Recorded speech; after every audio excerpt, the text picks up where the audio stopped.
انتقامی کارروائیوں کا الزام، سیاسی انتقامی کارروائیوں کا الزام کل تک اپوزیشن اس حکومت پر لگا رہی تھی. آج آپ کے اپنے لوگ آپ لوگوں پر یہ الزام لگا رہے ہیں. جہانگیر ترین صاحب نے آج یہ کہا. صرف وہ نہیں، ان کے ساتھ تحریک انصاف کے اور بھی لوگ موجود تھے، M N A M P As موجود تھے. جہانگیر ترین صاحب نے کہا کہ میری وفاداری کا امتحان لیا جا رہا ہے. 1 سال سے میں چپ ہوں، انتقامی کارروائیاں کیوں بڑھتی جا رہی ہیں؟ دوست ہوں، دشمن نہیں ہوں.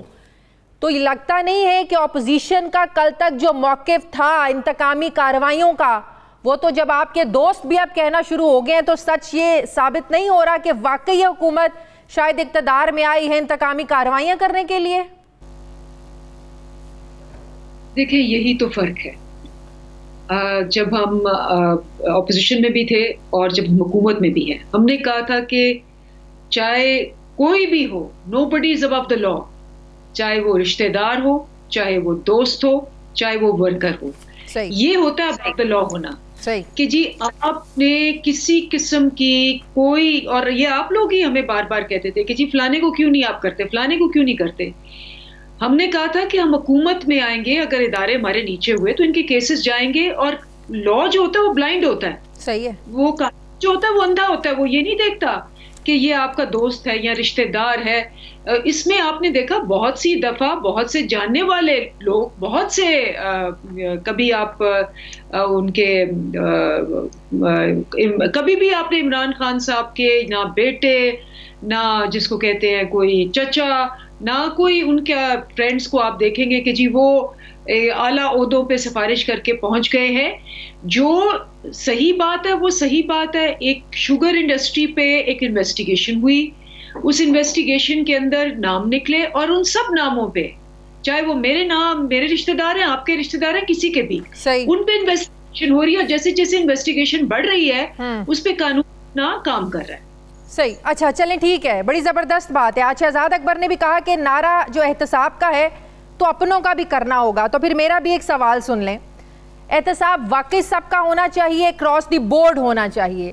تو پھر پنجاب میں جو آپ کے اتحادی بیٹھے ہوئے ہیں، جن کو پرائم منسٹر پنجاب کا سب سے بڑا ڈاکو کہتے تھے، نیب نے ان کے خلاف آمدن سے زائد اثاثوں کا کیس کھولا، وہ عدالت چلے گئے، انہوں نے درخواست دی کہ یہ جو نیب ہے یہ پولیٹیکل انجینئرنگ کر رہی ہے، 20 سال پرانے کیسز نہیں کھولے جا سکتے. پھر یہ وہی نیب تھا جس نے کہا کہ ہم کیس بند کر رہے ہیں. تو پولیٹیکل انجینئرنگ کا الزام، تو یہ باتیں تو عدالت کی بہت ساری فائنڈنگز جو ہیں، بہت سارے فیصلوں میں عدالت یہ بات کر چکی ہے. یہی بات تو اپوزیشن کر رہی ہے. پھر آپ کے اتحادیوں پر جو کیس کھلے وہ بند کیوں ہوئے، اس کو آپ لوگوں نے پرسو کیوں نہیں کیا؟ پھر یہ ایک پاکستان کا نعرہ نہ لگائیں نا آپ لوگ اس سارے سسٹم میں. دیکھیں، میں تو پہلے بھی آپ کو بتا چکی ہوں کہ ادارے انڈیپینڈنٹ ہیں. اگر ادارے انڈیپینڈنٹ نہ ہوتے تو یہ لوگ ایسے نہ پھرتے ہوتے بیلوں پہ اور ادھر ادھر.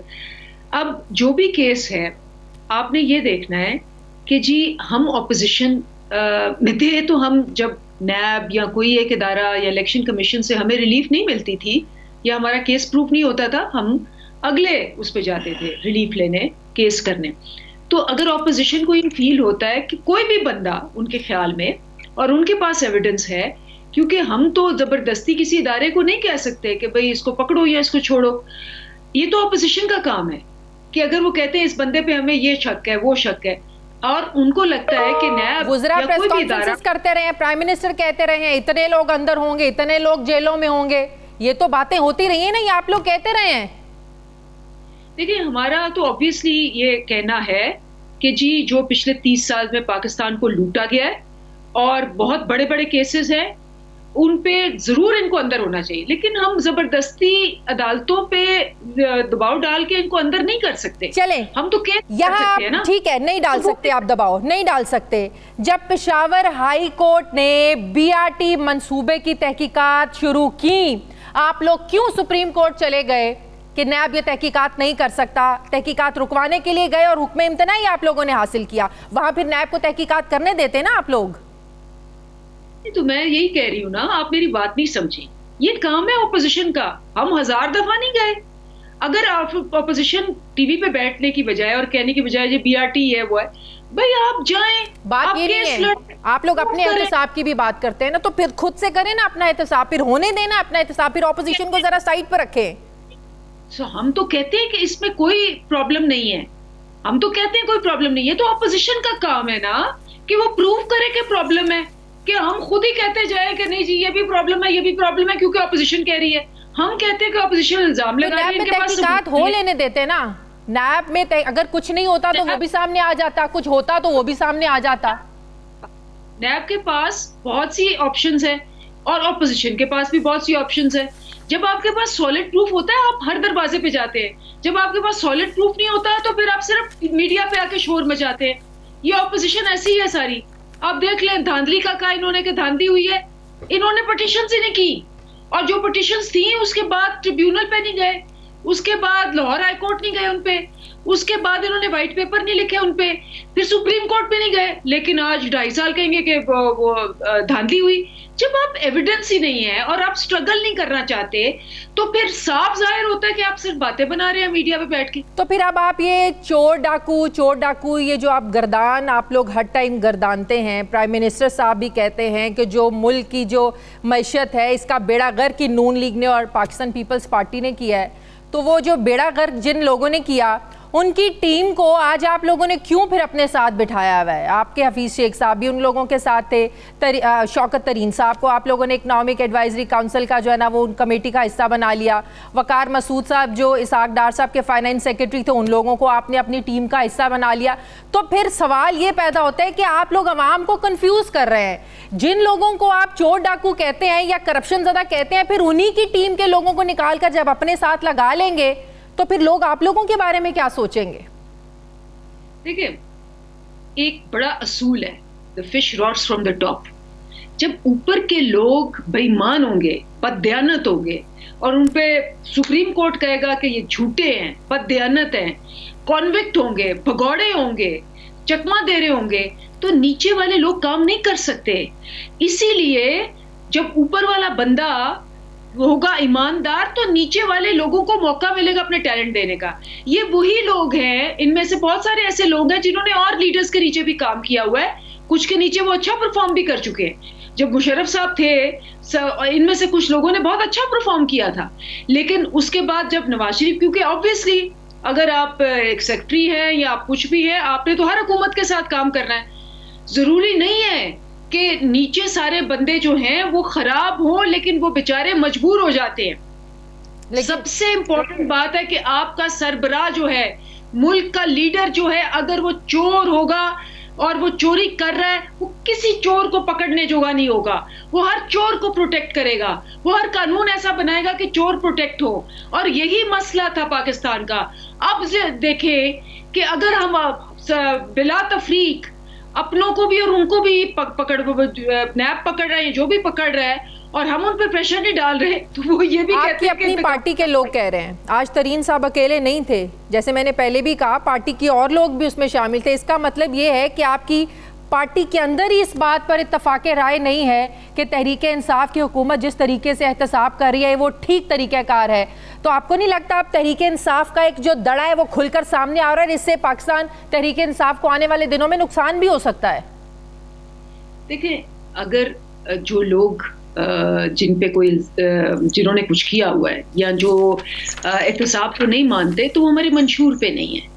ہم تو اپنے سارے ورکرز کو، خان صاحب نے، ہمارے جو پرائم منسٹر ہیں، ہر دفعہ کہتے ہیں کہ جو ہوگا تم میں سے سونر اور لیٹر پکڑا جائے گا، کیونکہ احتساب ہم نے. تو کیا پرائم منسٹر صاحب ان لوگوں کو بلا کے پوچھیں گے کہ جس انسان پر کیسز چل رہے ہیں، جس نے جو ہے نا وہ منافع خوری کی ہے، غریب آدمی کو نقصان پہنچایا، تم لوگ اس کے ساتھ کیوں کھڑے تھے؟ پارٹی پالیسی کے خلاف تم لوگ کیوں گئے؟ تم لوگ کیوں جہانگیر ترین کی ہاں میں ہاں ملا رہے تھے؟ ضرور اس پہ تفتیش ہوگی، کیوں نہیں ہوگی. ٹھیک ہے، بہت بہت شکریہ. پاکستان تحریک کی رہنما پارلیمانی سیکرٹری برائے خارجہ امور اندلیب عباس صاحبہ میرے ساتھ ہی. مجھے ایک بریک لینی ہے، ناظرین واپس آ رہیں گے چھوٹے سے وقفے کے بعد.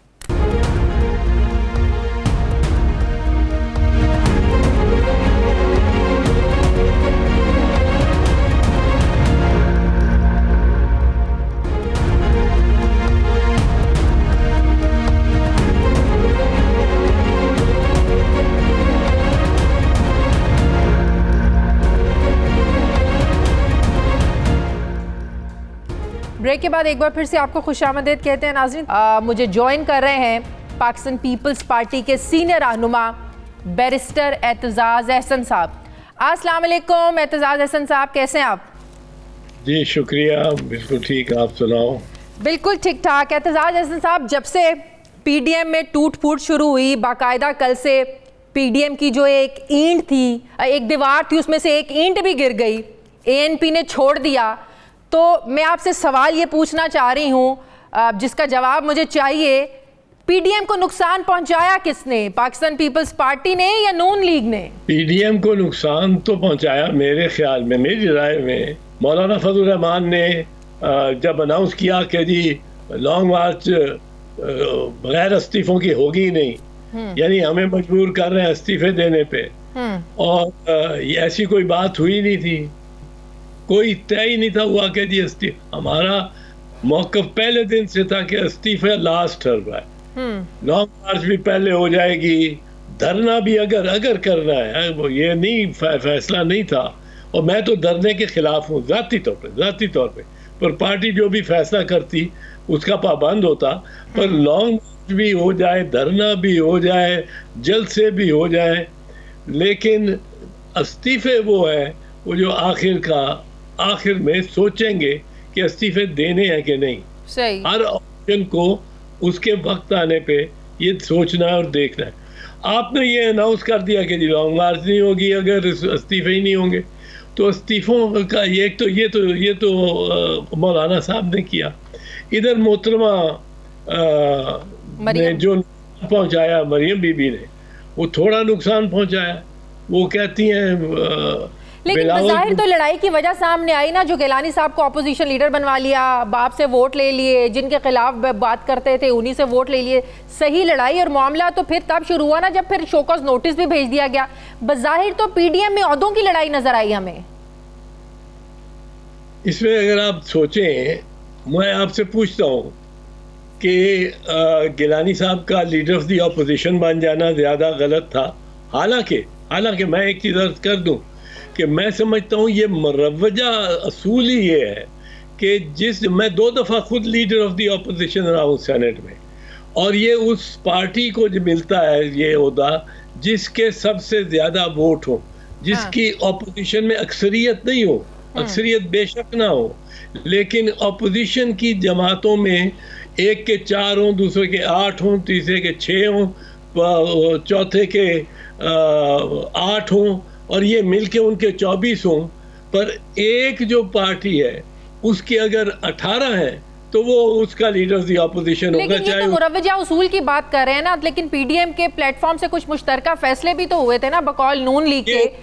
یہ بقول نون لیگ کے یہ ہرگز نہیں تھے ہوئے. آپ نے راجہ پرویز اشرف کو, میرا خیال ہے شاید آپ کے پروگرام میں کل وہ آئے تھے, انہوں نے پورا ایکسپلین کیا, کسی ایک پروگرام میں تھے اور انہوں نے کیا, وہ موجود تھے اس میں, اور ان کے ساتھ اتفاق کیا شاید خاقان عباسی نے کہ کوئی ایسا فیصلہ نہیں ہوا, اور یہ مروجہ اصول بھی اس پہ ہو سکتا ہے. لیکن میں ایک دوسری بات کر رہا ہوں. ہم پہ الزام ہے, چلیے ٹھیک کہ آپ نے ایک معاہدہ توڑ دیا, ہم نے معاہدہ توڑا. نون لیگ نے کیا کیا؟ نون لیگ نے پنجاب میں کس کے ساتھ, پی ٹی آئی کس کے ساتھ, عمران خان کے ساتھ طے کر کے سیٹیں بانٹ کے ہمیں بیچ میں سے ہمارے کینڈیڈیٹ کو وڈرا کرا کے گورنمنٹ کے کینڈیڈیٹ کو ووٹ ڈال دیے اپنے جو ان کے اضافی تھے, اور گورنمنٹ کا کو ایک سیٹ ایکسٹرا دے دی. ہمیں کہا آپ وڈرا کر لیں. پہلے ہمیں کہا خود خاقان عباسی صاحب نے یہ کہا ہماری قیادت کو کہ یہ آپ کے پاس کچھ اضافی ووٹ ہیں, کچھ ہمارے پاس اضافی ووٹ ہیں, ہم آپ کو دیں گے اور آپ اپنا کینڈیڈیٹ کھڑا کریں.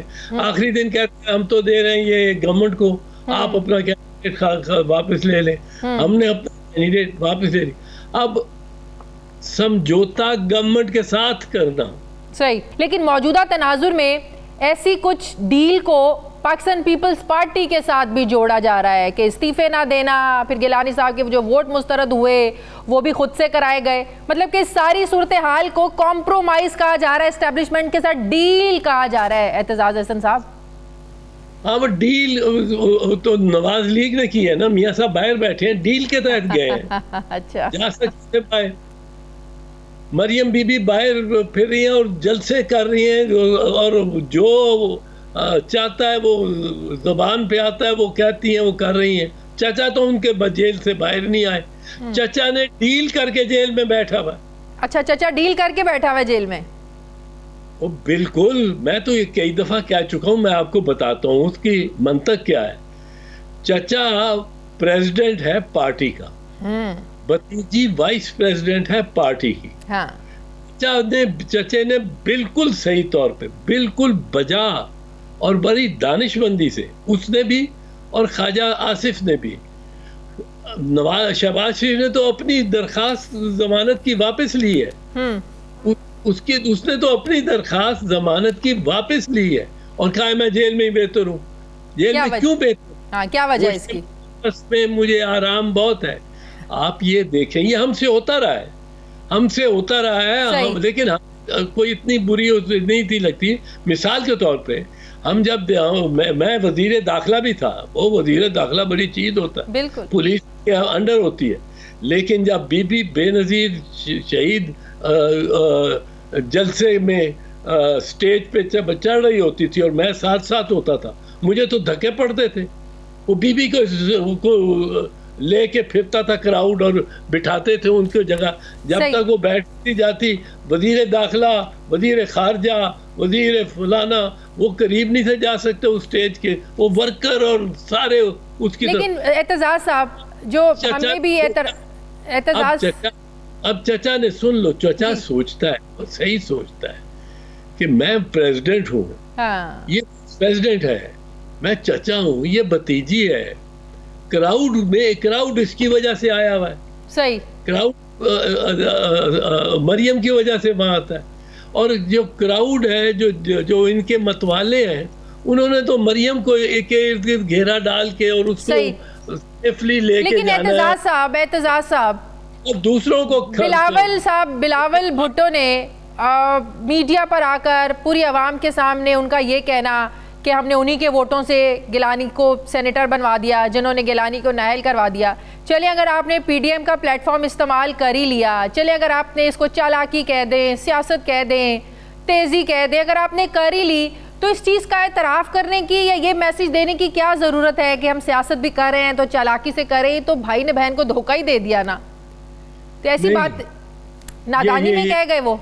نہیں, انہوں نے یہ نہیں کہا کہ جنہوں نے ان کو نااہل کرایا, یعنی وہ باپ والے یا گورنمنٹ والے جنہوں نے ان کو نااہل کرایا اور ان سے ہم نے ووٹ لے کے اس کو بنا دیا ہے وزیر اعظم, ان کا مطلب تھا کہ جنہوں نے نااہل کرایا, کنہوں نے کرایا؟ نون لیگ والوں نے کرایا. جی, میں وہی بات کر رہی ہوں, نون لیگ والوں نے کرایا, چودھری کے ساتھ مل کے, چیف جسٹس پاکستان کے ساتھ مل کے انہوں نے نااہل کرایا. اور میاں نواز شریف کی اس وقت کی تقریریں آپ کو یاد نہیں؟ بالکل یاد ہے, وہ کالا کوٹ پہن کے جانا عدالت میں, وہ بھی یاد ہے, وہ بھی یاد ہے. اور یہ کہتے تھے کہ اترو تم وزارت عظمت کرسی سے, اترو, نااہل ہو گئے ہو. تو اعتزاز صاحب مان جائیں یہ اتحاد غیر فطری تھے, اپنے مفادات کی جنگ تھی, اپنے مفادات کے لیے اتحاد تھا, کوئی عوام کے لیے باہر کوئی نہیں تھا نکلا, عوام کے لیے اتحاد نہیں بنا تھا. سر میں تو پہلے سے یہ کہہ رہا ہوں,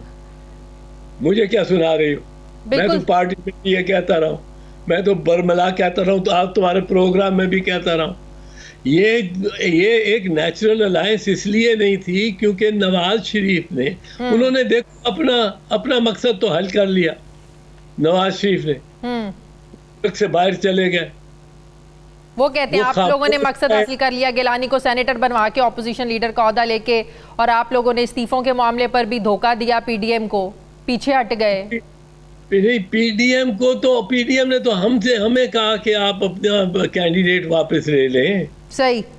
اب مجھے یہ بتائیں, اب پی ڈی ایم تو ٹوٹ گئی, اب بھلے ہی کہتے رہیں کہ ہم کوشش کریں گے ساتھ چلیں, پی ڈی آئی برقرار ہے, پی ڈی ایم, اب حکومت جو آپ لوگوں کو بلا رہی ہے اپوزیشن کو، اسپیکر قومی اسمبلی میں نے بھی کہا آئیں مل کر انتخابی اصلاحات کرتے ہیں، جوڈیشل ریفارمز کرتے ہیں، کیا جو پہلے تو پی ڈی ایم کے مشترکہ پلیٹ فارم سے فیصلے ہوتے تھے، کیا پاکستان پیپلز پارٹی انڈیویجولی سوچے گی کہ ہمیں حکومت کے ساتھ بیٹھنا ہے، بات کرنی ہے یا نہیں کرنی ہے؟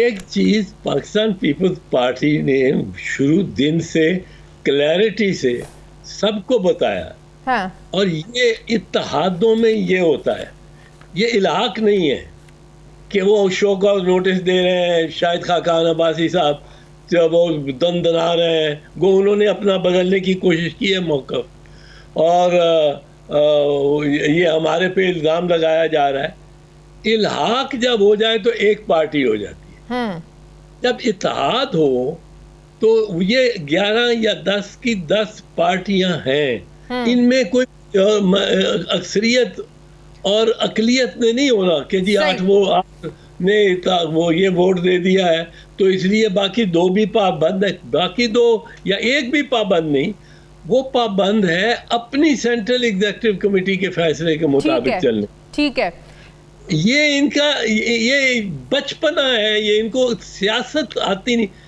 اصل پرابلم میں جو پہنچا ہوں شادیہ بڑا تکلیف دہ صورتحال سے، اصل پرابلم ضیاء الحق اور ضیاء الحق نے جو 1985 کے غیر جماعتی الیکشن انتخابات کرائے، اس میں ایسے ایسے لوگ آ گئے جن کو سیاست کا کوئی علم ہی نہیں تھا، جنہوں نے پہلے دن سے سوچا کہ فائدہ کہاں ہے، انہوں نے دیکھا ضیاء الحق سے کے ساتھ ہے اور پھر محمد خان جنیجو کے ساتھ ہے، کوئی پارٹی افیلیشن نہیں تھی، کوئی پارٹی افیلیشن نہیں تھی، فائدہ مفاد۔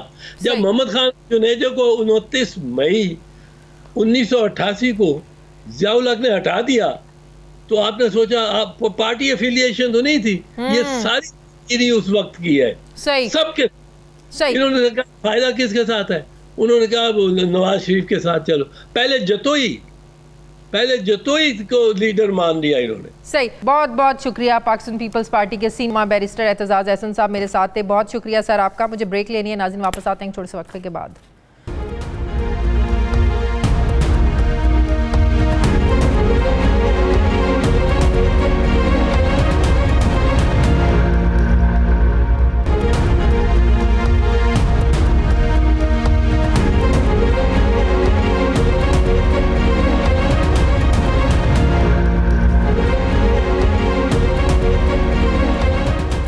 بریک کے بعد ایک بار پھر سے آپ کو خوش آمدید کہتے ہیں۔ ناظرین، پولیس ریفارمز کی بات کریں تو یہ ہر دور حکومت میں کی گئی ہے۔ وزیر اعظم عمران خان کی جانب سے بھی 90 روز کے اندر پنجاب پولیس میں KP کے پولیس بارڈر پر اصلاحات لانے کا اعلان کیا گیا، لیکن سانحہ ساہیوال ہو، بہاولپور کے صلاح الدین پر پولیس تشدد کا واقعہ ہو یا پھر اسلام آباد میں اسامہ ستی کا کیس ہو، حکومت کو پولیس کی کارکردگی کی وجہ سے شدید تنقید کا سامنا کرنا پڑا ہے۔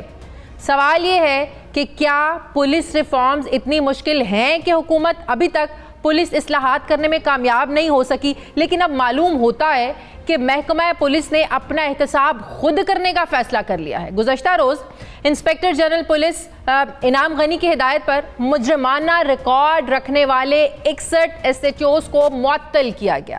افسران کے خلاف کارروائی کے لیے ہیومن ریسورس مینجمنٹ سسٹم کا استعمال کیا گیا۔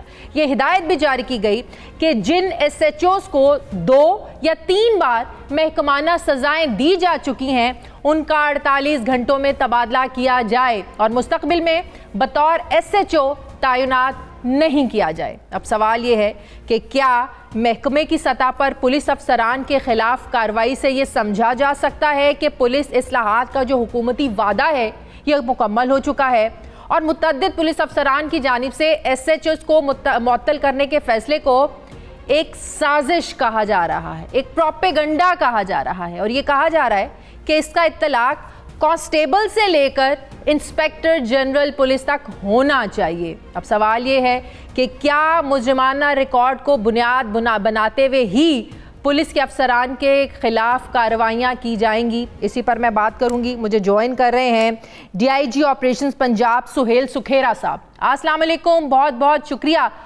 سکھیرا صاحب آپ کا۔ سہیل صاحب بہت اچھا اقدام ہے کہ مجرمانہ ریکارڈ رکھنے والے جو ایس ایچ اوز ہیں انہیں عہدے سے ہٹایا جا رہا ہے، لیکن بڑے افسران اس سے اختلاف رکھتے ہیں، جیسے کہ میں نے اپنے انٹرو میں بھی کہا صرف ایس ایچ اوز ہی کیوں، why not S P, D S P, I G, ان لوگوں کے خلاف یہ اقدام کیوں نہیں اٹھایا جا سکتا، یا آپ کہیں گے کہ مستقبل میں اٹھایا جائے گا؟ جی السلام علیکم اور بہت شکریہ، آپ نے ایک بڑا تھورو سا انٹروڈکشن دیا ہے، اس میں پیس میل میں آپ کو میں اس کا آنسر کر دیتا ہوں۔ ریفارمز جو ہیں جیسے کہ میم آپ نے دیکھا ہے کہ جب سے انعام غنی صاحب نے چارج لیا ہے تو ہمارا جو مین تھرسٹ ہے وہ پبلک سینٹرک پولیسنگ پہ ہے، جس میں ہم لوگوں کو فیسیلیٹیٹ کرتے ہیں اینڈ وی ٹرائی کہ ان کو جو ہیسلز اور پرابلمس تھیں ان کو ہم کیٹر فار کریں۔ ہم اس پہ پہلے بات کر چکے ہیں تو میں زیادہ بات نہیں کروں گا۔ تو بہت سارے فیسیلیٹیشن سینٹرز اور جو پروسیجرز ہیں ان کو آسان کیا گیا ہے پبلک کے لیے۔ تو اس کے ساتھ ساتھ انعام غنی صاحب کا ایک ویژن ہے کہ جب تک ہم اپنا احتساب خود نہیں کریں گے، ہم سیٹ پرنسپلز نہیں انٹروڈیوس کریں گے، کیونکہ یہ جو ایس ایچ اوز کو اور ایون ڈی ایس پیز کو چینج کرنے کا پروسیس پہلے بھی ہوا، جس پہ کرٹیسزم ہوتا تھا کہ یہ پک اینڈ چوز ہوا ہے، کوئی اس پہ ایک اکراس دا بورڈ بات نہیں کی گئی۔ تو سب سے پہلے تو یہ ہے کہ ایک across the board principle settle کیا گیا ہے for S H Os and incharge investigations and for all officers. پہلے سٹیپ میں جو سب سے زیادہ 85% جو انٹریکشن ہے پبلک کا وہ پولیس اسٹیشن سے ہے، تو ہم نے اسٹارٹ پولیس اسٹیشن سے لیا ہے، اور اس میں جو انچارج انویسٹیگیشن یا ایس ایچ او جس کے خلاف مقدمہ درج ہوا ہے اور وہ اس میں چلان ہوئے ہیں اور کورٹ آف لا سے اس سے وہ ایگزانوریٹ نہیں ہوئے، تو وہ پھر دوبارہ ایس ایچ او نہیں لگ سکیں گے۔ دوسری جو ایک اور اس پہ رول سیٹل ہے وہ یہ ہے کہ اگر 3 میجر پنشمنٹس ملی ہیں تو اور اس کو وہ سیٹ اسائڈ نہیں کر سکے یا انکوائری میں کلیئر نہیں ہوئے ہیں تو وہ بھی اس ذمہ داری کا اس ذمہ دار پوسٹ پہ نہیں رہ سکیں گے۔ آپ کہہ رہے ہیں دائرہ کار آگے ایس پیز اور ڈی ایس پیز تک بھی بڑھایا جائے گا؟ جی بالکل، اس میں دیکھیں وہ تو پہلے بھی ہوتا رہا ہے، ایس پیز کے خلاف بھی ایکشن ہوتا رہا ہے، ڈی ایس پیز کے خلاف بھی ہوتا رہا ہے، اور اسی طرح سپروائزری آفیسر کے خلاف جس لیول تک بھی ایشو ہو وہ بالکل اس پہ ایکشن ہوتا ہے، اور یہ فردر بھی ہوگا۔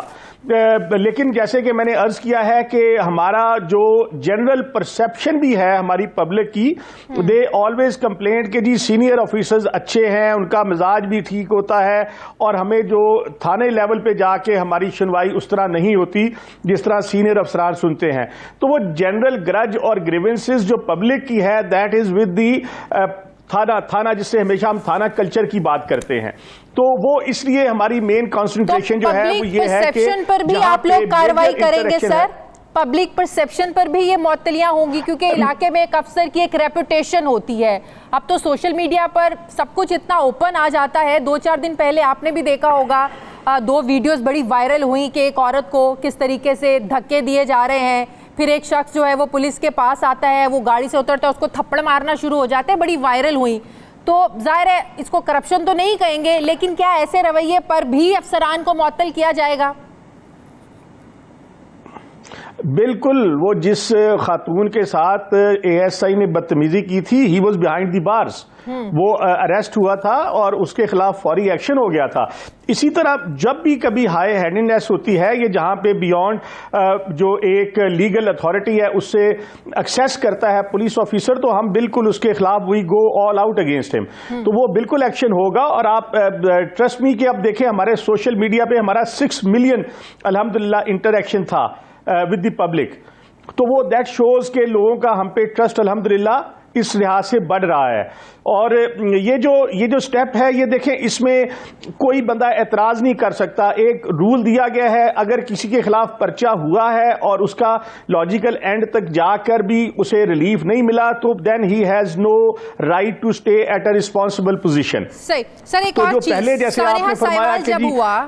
سانحہ ساہیوال جب ہوا، معصوم بچوں کے سامنے ان کے والدین کو قتل کیا گیا، اس وقت سی ٹی ڈی کے جو ہیڈ تھے رائے طاہر صاحب تھے, اس وقت تو ظاہر ایک پریشر تھا بہت زیادہ, ان کو ہٹایا گیا, پھر 6 مہینے بعد دوبارہ لگایا گیا, اب تقریباً 2-4 مہینے پہلے انہیں آئی جی بلوچستان لگایا گیا, پھر اس موقع پر جو موجود ایس ایس پی تھے ابھی انہیں سول جو ہے نا وہ ایوارڈ سے نوازا گیا ہے.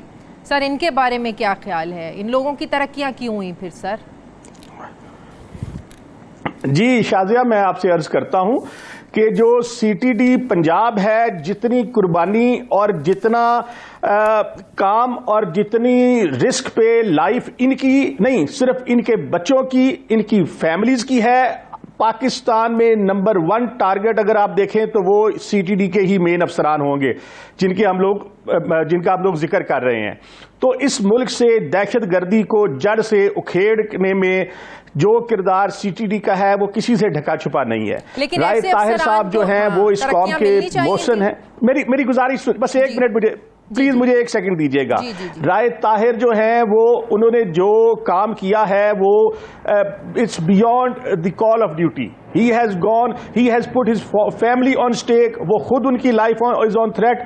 لیکن ان تمام باتوں کے باوجود اس کو ہم جسٹیفائی نہیں کرتے. It was a mistake of the operational team جس نے وہاں پہ آپریشن کیا تھا. ان سب پہ 302 کے پرچے ہوئے, وہ اریسٹ ہوئے, 780 کے کیسز لگے, اور اس کے بعد جو ایک قانون نے آپ کو اجازت دی ہے جو کمپرومائز کی, وہ فیملیز نے کمپرومائز کیا, اور اس میں ہم کبھی بھی اس کو سپورٹ نہیں کریں گے, کبھی بھی جسٹیفائی نہیں کریں گے کہ یہ ایک کوئی خدا نہ خواستہ it was a terrible thing, اور اس کو کوئی بھی جسٹیفائی نہیں کرے گا. بٹ یہ ایک آئسولیٹڈ انسیڈنٹ تھا, it was a single incident. تو اس میں جو پچھلے 5 سال 7 سال سے ان کی قربانیاں ہیں, وی مسٹ ایکنالج. ایک آخری سوال کا جواب دے دیں سر. یہ جو بہت خبریں چل رہی ہیں آئی جی صاحب کو لے کر, کیا یہ ایک پروپیگنڈا ہو رہا ہے کہ جب وہ ایف آئی اے میں تھے ان کے خلاف بھی ایک انکوائری چلی تھی, انہیں گلٹی قرار دیا گیا تھا, اسی لیے تو افسران کہہ رہے ہیں کہ جو آپ اقدامات اٹھا رہے ہیں یہ اس لیول تک بھی جانے چاہیے. تو اگر تو یہ پروپیگنڈا ہے تو اس کے بارے میں بھی بتا دیں سر. جی شازیہ, دیکھیں یہ میں آپ سے ریکویسٹ کروں کہ یہ بڑے ارسپانسبل لوگ ہیں جو ایسی بات کرتے ہیں, اور وہ بالکل with the lack of knowledge بات کر رہے ہیں. آئی جی پنجاب جو ہیں انعام غنی صاحب, دیکھیں ہم پولیس آفیسرز ہیں, ہم ڈفرینٹ کیپیسٹیز میں کام کرتے ہیں. انکوائریاں تو ہمارے خلاف ہزاروں ہو سکتی ہیں, کسی بھی میرے خلاف کوئی اپلیکیشن دے گا اس میں بھی انکوائری ہوگی, لیکن آئی جی جو انعام غنی صاحب کے خلاف کوئی انکوائری جو تھی وہ کنکلوڈ نہیں ہوئی تھی, سپریم کورٹ کے آرڈر سے ہوئی تھی, اور وہ اس انکوائری میں انعام غنی صاحب کو ایگزانوریٹ کر کے سپریم کورٹ میں وہ رپورٹ سبمٹ ہوئی تھی. تو وہ جس کا یہ ذکر اکثر کیا گیا ہے, جب ان کی پوسٹنگ بھی تھی تو وہ لوگ جو جنہیں اتنی خوشی ان کی پوسٹنگ کی نہیں ہوئی تھی تو وہ پروپیگنڈا کر رہے تھے. اٹس ایبسلیوٹلی فالس پروپیگنڈا, اور دیز آر دی ریومرز, کیونکہ وہ ایکشن لے رہے ہیں ان دی انٹرسٹ آف پبلک. انہوں نے جو وہ بے لگام قسم کے لوگ تھے جنہیں سزاؤں کی پرواہ نہیں تھی بالکل, اور وہ کیئر نہیں کرتے تھے کہ جی ٹھیک ہے 10 سزائیں بھی ہوں گی کوئی بات نہیں, انہوں نے کہا ٹھیک ہے اگر آپ کرمنلز ہیں تو I do not want criminals on the mainstream. بہت بہت شکریہ D I G operations پنجویل Sukhera صاحب میرے ساتھ تھے, تھینک یو ویری مچ. مجھے بریک لینی ہے ناظرین, واپس آتے ہیں ایک چھوٹے سے وقفے کے بعد.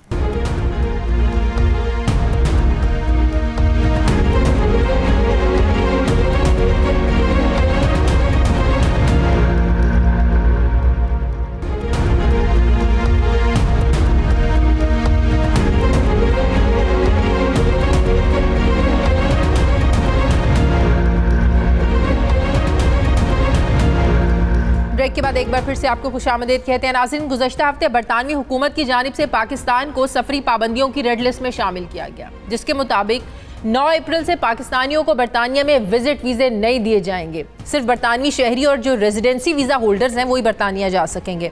برطانوی حکومت کے اس فیصلے کے بعد 34 اراکین پارلیمنٹ نے برطانوی حکومت کو ایک خط لکھا ہے اور پوچھا ہے کہ بتایا جائے کہ پاکستان کو کن وجوہات کی بنا پر ریڈ لسٹ میں ڈالا گیا ہے. گزشتہ روز اسی طرح کا ایک خط برطانوی رکن پارلیمنٹ افضل خان نے بھی برطانوی سیکرٹری آف اسٹیٹ کو لکھا ہے.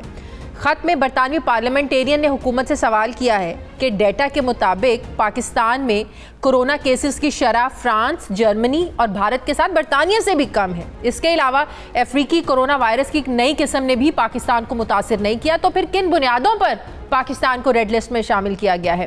برطانیہ نے فرانس، جرمنی، بھارت ان ممالک کو ریڈ لسٹ میں شامل کیوں نہیں کیا؟ خط میں یہ بھی لکھا گیا ہے کہ برطانوی حکومت کی سفری پابندیوں سے پاکستانی نژاد جو برطانوی شہری ہیں ان کی مشکلات بھی بڑھ چکی ہیں۔ حکومت جو ہے یہ اپنے فیصلے پر نظر ثانی کرے اور اس کی وضاحت کرے، اور جو دیگر برطانوی اراکین پارلیمنٹ ہیں ان کی طرف سے بھی برطانوی حکومت کو جو خطوط لکھے گئے ہیں ان میں بھی برطانوی حکومت سے یہ پوچھا گیا ہے کہ پاکستان پر پابندی لگاتے ہوئے کس سائنٹیفک ڈیٹا کو مد نظر رکھا گیا ہے۔ پاکستان میں ہر 1 لاکھ میں سے 13 افراد روزانہ کورونا سے متاثر ہونے کی رپورٹ ہے، جو کہ فرانس، جرمنی اور بھارت کی نسبت نہایت کم ہے۔ اعداد و شمار کے مطابق فرانس میں ہر 1 لاکھ میں سے 403 افراد روزانہ، جرمنی میں 1 لاکھ میں سے 137 افراد روزانہ اور بھارت میں ہر 1 لاکھ میں سے 24 افراد روزانہ متاثر ہو رہے ہیں۔ لہٰذا ایسے ممالک کو ریڈ لسٹ میں شامل کیوں نہیں کیا گیا؟ جہاں پاکستان سے زیادہ کیسز ہیں اور کرونا وائرس کی جنوبی افریقی قسم بھی موجود ہے، ان ممالک کو بھی شامل کیوں نہیں کیا گیا؟ اسی پر میں بات کروں گی۔ مجھے جوائن کر رہے ہیں برطانوی پارلیمنٹیرین افضل خان صاحب، جنہوں نے یہ خط لکھا ہے۔ السلام علیکم، بہت بہت شکریہ افضل صاحب آپ کا۔ افضل صاحب، جو آپ کی طرف سے جو خط لکھا گیا ہے کہ پاکستان میں انفیکشن ریٹ بھی کم ہے، میں نے اپنے انٹرو میں بھی بتایا کہ اور دیگر جو ممالک ہیں جرمنی، فرانس، بھارت، وہاں ریشو واقعی میں بہت زیادہ ہے، تو کیا وجہ ہے؟ اب آپ لوگوں کے خط لکھنے کے بعد، یہ سوال اٹھانے کے بعد، کیا آپ کو لگتا ہے کہ جو برطانوی حکومت ہے اپنے اس فیصلے پر نظر ثانی کرے گی؟ جی ہمیں جو تشویش ہے اس بات پہ وہ یہ ہے کہ برٹش گورنمنٹ کی جو پالیسی رہی ہے پینڈیمک کو، کووڈ-19 کو برطانیہ کے اندر ڈیل کرنے میں، وہ یہ رہی ہے کہ گورنمنٹ جو ہے وہ لیڈ ہوگی ایویڈنس بیس پہ، جو سائنٹیفک ایویڈنس ہے۔ تو اب جو مسئلہ سامنے آ رہا ہے وہ یہ ہے کہ یہ کہاں سے سائنٹیفک ایویڈنس ان کو مل رہا ہے؟ جو چیز ڈیٹا اویلیبل ہے وہ تو یہ پوائنٹ کر رہا ہے کہ اور ملک ہیں جن کی شرح پاکستان، بنگلہ دیش سے زیادہ ہے، تو پھر کس طرح حکومت نے یہ فیصلہ کیا ہے؟ تو یہ وہ ہے جس کی ایکسپلینیشن ڈیمانڈ کی جا رہی ہے۔ بہت سے انڈیویجول ایم پیز نے بھی خط لکھا ہے، اور آج کراس پارٹی 30+ جو ہیں پارلیمنٹیرین، انہوں نے مل کے پرائم منسٹر کو بھی لیٹر لکھا ہے۔ اس وقت کیونکہ یہ ایسٹر ویکیشن ہے تو پارلیمنٹ اس وقت بند ہے، اور نیکسٹ ویک پارلیمنٹ بھی کھل جائے گی، لیکن ہمیں جو مشکلات سامنے نظر آ رہی ہے وہ یہ ہے کہ اچھی خاصی تعداد جو برٹش پاکستانی ہیں، ڈیول نیشنل ہیں، اراؤنڈ 35-40,000 کے نمبر، ان کو سڈنلی یہ جو انہوں نے ریڈ لسٹ میں ڈال دیا ہے، تو بے شک پی آئی اے اور دوسری ایئر لائنز کوشش کر رہی ہیں، کیونکہ جب لوگ ڈیڈ لائن کے بعد یہاں پہنچیں گے تو ان کو ہوٹل میں کوارنٹین کرنا پڑے گا۔ اور کتنے پاؤنڈ دینے پڑیں گے؟ کہ یہ ذرا کلیئر کر دیں، کتنے پاؤنڈ دینے پڑیں گے پر پرسن؟ G over 1700 pound. صحیح، تو اس پر تو ظاہر ایک تشویش پھیلی ہوئی ہے پاکستانی نژاد جو برطانوی ہیں، تو کیا اس کے بعد آپ کو لگتا ہے کہ کوئی اس فیصلے پر نظر ثانی ہوگی اور ریڈ لسٹ سے نکالنے کا طریقہ کار کیا ہوگا؟ کیا آپ لوگوں کے پاس یہ ڈیٹا ہے جس کی بنیاد پر آپ نے فیصلہ کیا، اور پھر کن بنیادوں پر آپ یہ جو ہے پاکستان کو اس ریڈ لسٹ سے باہر نکالیں گے؟ اس کا ڈیوریشن کیا ہے؟ جی یہ جو جواب ہے یہ حکومت ہی دے سکتی ہے، کیونکہ حکومت نے یہ فیصلہ کیا ہوا ہے۔ جو پارلیمنٹیرین ہیں وہ سوال اب حکومت سے کر رہے ہیں کہ کلیریفیکیشن آنی چاہیے، کیونکہ اگر ڈیٹا لیڈ ہے تو یہ جو ڈسکرپنسی نظر آ رہی ہے اس کی کیا ایکسپلینیشن ہے؟ اس کے بعد جو بات آپ کر رہے ہیں کہ جو لسٹڈ ہے اس کو کیسے نکالنا ہے، تو یقینی طور پہ یہ جو ڈالتے ہیں اس کی بھی کوئی لیول ہے، اگر اس سے پھر کم لیول پہ چیز آئے گی تو اس کو نکالا جائے گا۔ تو یہ کلیئرٹی، لیکن لیول تو اور ممالک کے تو ہم سے بھی زیادہ ہیں، یہی تو ہم بھی سوال اٹھا رہے ہیں، یہی سوال تو آپ لوگ بھی اٹھا رہے ہیں۔ تو یہ فیصلہ کن بنیادوں پر پھر ہوا ہے؟ اس کو ایک میرٹ پر تو فیصلہ نہیں کہہ سکتے ہم۔ جی لیکن یہ جواب گورنمنٹ دے سکتی ہے نا، میں تو آپ کی طرح میں بھی سوال یہی کر رہا ہوں، دوسرے پارلیمنٹیرین بھی یہی سوال کر رہے ہیں کہ بیس کیا ہے، آپ کے پاس ایویڈنس کس بیس پہ استعمال کر رہے ہیں آپ، کہ جو سامنے چیز ہے وہ تو یہ شو کر رہی ہے کہ پاکستان بنگلہ دیش سے زیادہ شرح رکھنے والے ممالک ہیں جن کو ریڈ لسٹ میں نہیں ڈالا گیا۔ تو پھر کیا وجہ ہے، کیا معیار استعمال کیا جا رہا ہے؟ تو یہ ٹرانسپیرنٹ ہونا چاہیے تاکہ ہم سمجھ سکیں. اور دوسری بات یہ ہے کہ کیونکہ انہوں نے اتنے تھوڑے ٹائم سکیل میں نوٹس میں اس کو انفورس کر رہے ہیں، تو جو اتنی خاص تعداد لوگ مشکل میں ہیں ان کا حل کیا ہے، کیسے اس کو ڈیل کیا جا سکتا ہے؟ کیا جب وہ یہاں پہ آئیں تو کیا وہ اپنے گھر میں آئسولیٹ کر سکتے ہیں؟ یہ سیپریٹ ایشو ہے جو گورنمنٹ کو دیکھنا پڑے گا کہ جو مدد ہے لوگوں کی جا سکے. کیونکہ اگر کوئی انفرادی ہے تو اس کے لیے بھی اچھی خاصی رقم ہے 1700 پاؤنڈ، لیکن اگر آپ کے 4-6 فرد ہیں فیملی میں تو یہ تو بہت بڑا بوجھ ہے جو آلریڈی سال سے زیادہ جو کووڈ-19 کے مشکلات ہیں، جو اکنامک مشکلات ہیں، یہ سب فیل کر رہے ہیں. تو اس کے اوپر اگر اتنی خاصی تعداد رقم چاہیے تو یہ فیملی کو فردر ڈیٹ میں انوالو کر دے گا جو ان کے لیے کئی سالوں تک مشکلات. آپ کو بھی پتہ ہے افضل صاحب، پاکستان میں جو کرونا وائرس کی جو تیسری لہر آئی ہے یہ یوکے سٹرین کرونا ہے، اسی لیے تو پاکستان میں کیسز جو ہیں وہ بڑے بھی ہیں. آپ کو کیا لگتا ہے کہ اگر پاکستانی حکومت یہ فیصلہ کرتی، برطانیہ کو ریڈ لسٹ میں ڈالتی، تو کیا ری ایکشن آ سکتا تھا؟ تو آپ لوگوں کا کیا ری ایکشن ہوتا تب؟ جی لوک، میں یہ سمجھتا ہوں کہ ہر ملک کو اپنے شہریوں کی حفاظت کرنے کے لیے حق ہے کہ وہ نیسری ریگولیشن لائیں، لیکن بات صرف اتنی ہے کہ جو ریگولیشن لائیں وہ ڈسکریمنیٹری نہیں ہونے چاہیے، انصاف پہ ہونی چاہیے اور سائنس لیڈ ہونے چاہیے. ٹھیک ہے، بہت بہت شکریہ برطانوی پارلیمنٹیرین خان صاحب میرے ساتھ ہیں، تھینک یو ویری مچ. ناظرین، ہمارے پروگرام کا وقت ختم ہو گیا ہے، فیڈ بیک آپ ہمیں ضرور دیجیے گا، اپنا خیال رکھیے گا. مجھے اجازت دیجیے، اللہ حافظ.